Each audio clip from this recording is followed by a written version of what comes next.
ابھی تک جتنی بھی وبائیں پھیلی ہیں حالیہ، ان سب کے ذمہ دار صرف اور صرف انسان ہیں، کیونکہ انسانوں نے قدرتی جو نظام ہے اس کے ساتھ چھیڑخانی کی، کھیلا اس کے ساتھ، اور اس کے بعد اس نے ریٹیلیٹ کیا۔ اور یہ بھی کہا گیا ہے کہ اگر اب بھی انسان اس چیز کو کنٹرول نہیں کرتے تو مستقبل میں ہمیں مزید وباؤں کا سامنا بھی کرنا پڑ سکتا ہے۔ اور ہم بھی اپنے پروگرام میں ڈے 1 سے یہ بات کرتے آئے ہیں، لغاری صاحب کی جانب سے یہ بات بار بار کی گئی کہ ہم نے قدرتی نظام کے ساتھ چھیڑخانی کی، ہم نے اس کے ساتھ کھیلا اور اس کے بعد اس نے ریٹیلیٹ کیا۔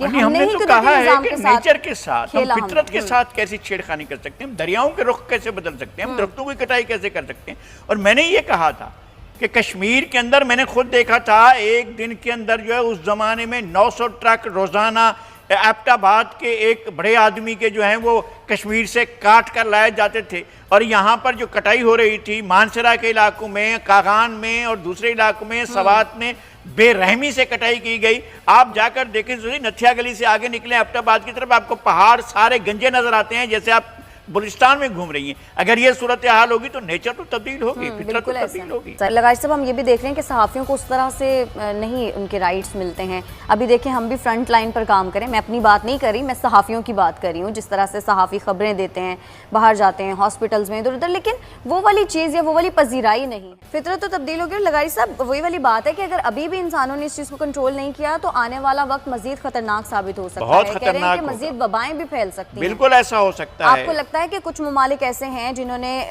اس طرح کی آفات پر قابو پانے کے لیے کوئی انتظامات کیے ہوں گے اس کرونا وبا سے؟ میں کہہ رہا ہوں سسٹم خراب ہے، سسٹم غلط ہے، اوورآل دنیا کا جو ورلڈ آرڈر ہے وہ ٹھیک نہیں ہے، دنیا کو جو نظام چلا رہا ہے وہ ٹھیک نہیں ہے، جو منافع کا اور منافع خوری کا اور زیادہ سے زیادہ ہوس زر کا، دولت کی ہوس کا، اور اس میں تمام جائز ناجائز چیزوں کا، نیچر کو بگاڑنے کا سارا عمل خراب ہے، اس کی وجہ سے یہ ہو۔ کرونا کے جتنے بھی پیشنٹس آئے اور ان میں سے جتنے پیشنٹس کو وینٹیلیٹر پر رکھا گیا ان میں سے صرف 34% ایسے ہیں جو کہ سروائیو کر سکے۔ پاکستان میں تو ویسے ہی وینٹیلیٹرز نہیں ہیں۔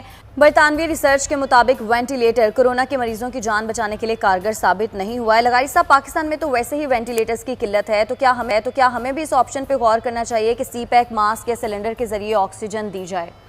اردو کے ایک شاعر تھے داغ دہلوی، اچھا، مرزا غالب کے ہم عصر تھے اور مومن کے ہم عصر تھے، تو انہوں نے ذرا وینٹیلیٹر پر ایک شعر کہا تھا کیا شعر؟ دیکھ لینے کو تیرے سانس لگا رکھا ہے، ورنہ بیمار غم ہجر میں کیا رکھا ہے۔ زبردست۔ تو یہ کرونا کے لیے اب وینٹیلیٹر تو کارگر ثابت نہیں ہو پا رہا ہے، اور جن لوگوں نے یہ آسرا کیا ہوا، ایک تو یہ کہ وینٹیلیٹر ہے نہیں پاکستان کے اندر، اور آپ کے ہسپتالوں میں یہ سہولت نہیں ہے۔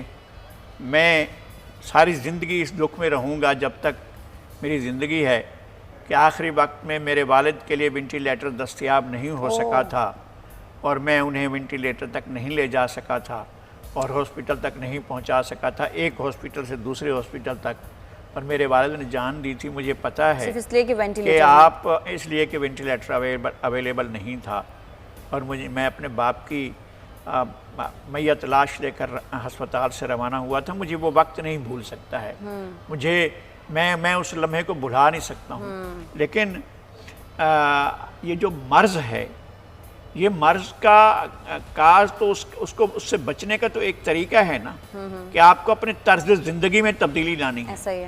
اس سب سے پہلا آپ کا کام یہ ہوگا کہ آپ نیچر کے ساتھ اپنی زیادتی ظلم بند کریں۔ آپ دریاؤں کے رخ، آپ روزانہ یہ بات کرتے ہیں کہ جناب فلاں جگہ پر فلاں ڈیم بنا دیں گے اور اتنا سارا، اور بھائی یہ سارا نیچر کو آپ برباد کرتے ہیں، نیچر کو۔ یہاں کیا ہوا ہے کہ سمندر ریٹیلیٹ کر رہا ہے، سمندر 10.5 لاکھ 12 لاکھ ایکڑ ٹھٹھا کی زمین کو ہڑپ کر چکا ہے، ختم کر چکا ہے، اور ہم کہہ رہے ہیں کہ نہیں ہم ابھی اور تبدیل کریں گے نیچر کو، ختم کریں نیچر کے ساتھ مذاق۔ آپ نے سارے کا سارا جو صنعتی فضلہ ہے سارے اس کو دریاؤں میں ڈال دیا ہے، اور دریاؤں کے پانی کو آپ نے زہریلا بنا دیا ہے۔ اب آپ چاہیں گے کہ جناب ہم زندہ بھی رہیں اور اسی پانی کے ساتھ زندہ بھی رہیں۔ نیچر نے تو ہمیں صاف ماحول دیا تھا نا، صاف زندگی دی تھی، صاف بارش دی تھی۔ اب کیا ہوتا ہے کہ آلودہ بارشیں ہوتی ہیں اور ایسی کیچڑ کی بارش ہوتی ہے جو بہت خراب بارشیں ہوتی ہیں، عرب ممالک میں ایسی ہوئی تھیں، تو ہم کیا नेचर को इस हद तक ख़राब करेंगे कि फिर हमारी ज़िंदगी के इम्कान ही ख़त्म हो जाएंगे। इमाम काबा डॉक्टर शेख अब्दुर्रहमान अल सद्देस का पैगाम पूरी उम्मत मुस्लिमा के लिए एक खुशी की खबर है। लगारी साहब, तो ये समझा जाए कि अब हज अदा कर सकेंगे मुसलमान? अल्लाह करे ऐसा हो, अल्लाह करे लोग उम्रे के लिए जाएं, अल्लाह करे कि लोग हरमैन शरीफैन जाएं, अल्लाह करे कि बैतुल्लाह शरीफ की लोगों को ज़ियारत नसीब हो और हमें भी उसकी ज़ियारत नसीब हो। लेकिन आपको अगर कोरोना मौजूद है तो कोरोना के लिए जो SOP है उसको बरकरार रखना है, उसको हर हालत में अगर वहाँ भी पहुँच जाएं तो उसको रखना होगा। आपको सोशल डिस्टेंसिंग करनी पड़ेगी, आपको मास्क लगा कर चलना होगा, आपको अपने हाथों पर ग्लव्स लेने होंगे। ये सारा कुछ करके आप जा सकेंगे। तो अगर ऐसी सूरत हाल में, और अल्लाह करे कि ये ख़त्म हो, ये मुसीबत ख़त्म हो जिस कोरोना जो है, और खुदा करे कि जो लोग नेचर को बर्बाद कर रहे हैं वो नेचर को बर्बाद करना छोड़ें। और जो ये सिस्टम है, ये दुनिया के ऊपर जो एक सिस्टम जो धन का राज है, वो इस तरह का राज ख़त्म हो ताकि इस ज़मीन को रहने के काबिल बनाया जाए। लगारी साहब, सऊदी अरब में हमने देखा है कि लॉकडाउन किया गया, कुछ इलाकों में कर्फ्यू भी नाफिज हुआ और बड़ा सख्त कर्फ्यू था। तो क्या यही वजह है कि सऊदी अरब ने जल्दी इस वबा पे काबू पा लिया? बिल्कुल ऐसा किया होगा, बिल्कुल ऐसा किया होगा। मुझे मक्का मुअज़्ज़मा से दोस्त फ़ोन करते हैं जो बिल्कुल लॉकडाउन में रहे हैं, जो बिल्कुल बाहर नहीं निकल पा रहे थे। लेकिन एक बात ये भी है कि यहाँ से या दुनिया के दूसरे ममालिक से तो काबू नहीं पाया जा सका होगा। अगर यहाँ कोरोना के कोई मरीज़ वहाँ पहुँच गए और वहाँ फैलना शुरू हो गया तो फिर क्या होगा? तो बहुत से खदशे हैं, बहुत से अंदेशे हैं, लेकिन हमारी दिली दुआ है कि अल्लाह पाक ऐसे हालात पैदा करे कि लोग हज पर जा सकें, लोग उमरा कर सकें। एक जानिब मुल्क भर में कोरोना, दूसरी जानिब शहबाज शरीफ साहब के इंकशाफात। लगारी साहब, कितनी हकीकत है इन इंकशाफात में, आपको क्या लगता है? नहीं, ये तो छप चुका है ना, ये आज की बात थोड़ी है। ये 1-1.5 हफ्ते से ज़्यादा अरसा हुआ है जब ये इंटरव्यू लिया था, जिनका हवाला दे रहे हैं हमारे एक दोस्त ने, और उनके इंटरव्यू में शहबाज शरीफ साहब ने ये सारी बातें की थी। और बहुत अरसे तक, इतने दिन गुजर गए, अब तक शहबाज शरीफ की तरफ से कोई तरदीद नहीं आई है। तो अब हम ये भरोसा कर रहे हैं कि वो इंटरव्यू जैसे लिया गया वैसे ही पेश किया गया है और उसमें उन्होंने ये कहा था जो कुछ कहा जा रहा है। तो ठीक है जी, अगर इस तरह के इंतजामात के तहत आपने हुकूमतें संभालनी है तो फिर जाइए, संभालिए हुकूमत। फिर आप लोगों पर क्यों कहते हैं कि जनाब वो सेलेक्टेड है? जब आप सेलेक्टेड हो रहे होते हैं तो फिर सब ठीक होता है। जब आपके भाईजान सेलेक्टेड हो रहे थे तो फिर ठीक होता है। जब आपके भाई के लिए IJI बनाई जाती है तो ठीक होता है। जब आपकी भाई के लिए जब ये सारी सूरत हाल पैदा हो रही थी और पैसे बांटे जा रहे थे और ख़ुद ISI के साबिक डायरेक्टर जनरल आकर कह चुके हैं, बयान दे चुके हैं, ओपन सारी दुनिया के सामने कह चुके हैं कि मैंने पैसे बांटे IJI को जितवाने के लिए और पीपल्स पार्टी को हरवाने के लिए, तो वो ठीक था। ये इसके बाद पर ऐसा होता रहा, वो ठीक था। धांधली की गई, वो ठीक था। बेनज़ीर को पहले 45 सीटें दी गई, वो ठीक था। फिर 18 सीटें दी गई, वो ठीक था।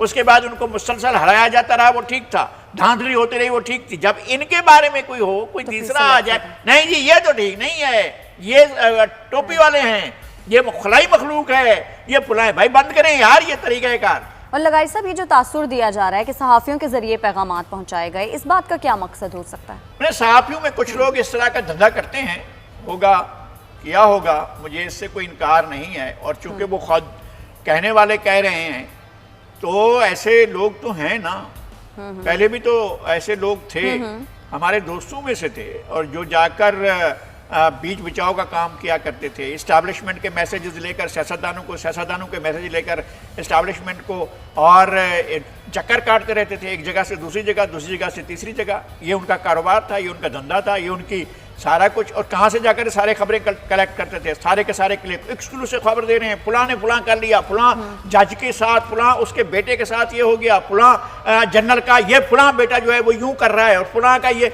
भाई ये खबरें सारी की सारी आपको जिस जगह से मिलती हैं, जिस दुकान से मिलती हैं, उस दुकान का तो आपको पता होगा, और उन लोगों को पता होगा जिन लोगों ने ये सारा धंधा कर रखा है कि सहाफत इस तरह करते हैं कि जाकर लिखी लिखाई खबरें ले आते हैं और अपने अखबारों में छाप देते हैं और कहते हैं कि जी लीजिए हम एक्सक्लूसिव खबर लेकर आ गए हैं। इस तरह की एक्सक्लूसिव खबरों के बहुत सी चीज़ों के हमने भी बहुत अरसे तक एडिटरी की, हमें मालूम है बड़ी जगहों पर बैठ करके खबरें किस तरह से घड़ी जाती हैं, किस तरह से बनाई जाती हैं, और किस तरह से लोगों का मुंह काला किया जाता है और किस तरह से लोगों का मुंह साफ किया जाता है। लगाई साहब, हम ये भी देख रहे हैं कि सहाफ़ियों को उस तरह से नहीं उनके राइट्स मिलते हैं। अभी देखें, हम भी फ्रंट लाइन पर काम करें, मैं अपनी बात नहीं कर रही, मैं सहाफ़ियों की बात कर रही हूँ, जिस तरह से सहाफ़ी ख़बरें देते हैं, बाहर जाते हैं हॉस्पिटल्स में इधर उधर, लेकिन वो वाली चीज़ या वो वाली